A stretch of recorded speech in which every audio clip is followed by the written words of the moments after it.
थाना सदर फरुखाबाद में जिली पुलिस इंतजामिया की तरफ से खुली कचहरी का एहतमाम किया गया, जिसमें डीपीओ शिवपुरा गुलाम मुबशर मेकन ने खुसूसी शिरकत की। खुली कचहरी में मुकामी अमन कमेटी, क्रिश्चियन कम्युनिटी, मोअज़्ज़िनीन इलाका और साइलिन की बड़ी तादाद ने शिरकत की। डीपीओ की आमद पर पुरतपाक इस्तकबाल किया गया। डीपीओ शिवपुरा गुलाम मुबशर मेकन ने साइलों के मसाइल सुने और इनको फौरी हल करने के लिए मौका पर ही अहकामात जारी किए। SHO सिटी फरुखाबाद राणा सलीमुल्लाह खान को साइल फिदा हुसैन से छीनेंगे ATM कार्ड, जिससे 2,38,000 रुपए की रकम निकलवाने वाले मुल्ज़मान को फौरी गिरफ्तार करने का हुक्म जारी किया। इस मौका पर डीपीओ शिवपुरा गुलाम मुबशर मेकन ने हाज़रीन से खिताब करते हुए कहा, अगर कहीं पे किसी की दादरसी ना हो, अजाला ना हो, नाइंसाफ़ी हो तो आपने ज़रूर बतानी है। अगर हमारे अंदर जो बंदे अच्छे नहीं हैं उनका एहतसाब करना ये भी मेरे ऊपर कानूनी भी फरीज़ा है, इखलाकी भी फरीज़ा है और मुझसे बरोज़े क़यामत इस बात की पूछ भी होनी है।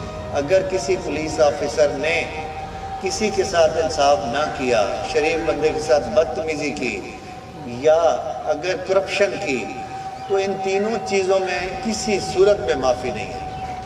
डीपीओ शिवपुरा ने चोरी डकैती की वारदातों में छीनी गई मोटरसाइकिल और नकद रकूम इनके वर्सा के हवाले की। इस मौका पर DSP सदर सर्कल इमरान अब्बास चद्दड़, SHO सदर राय सरफराज यूसुफ, राणा सलीमुल्लाह खान और दीगर पुलिस अफसरान मौजूद थे।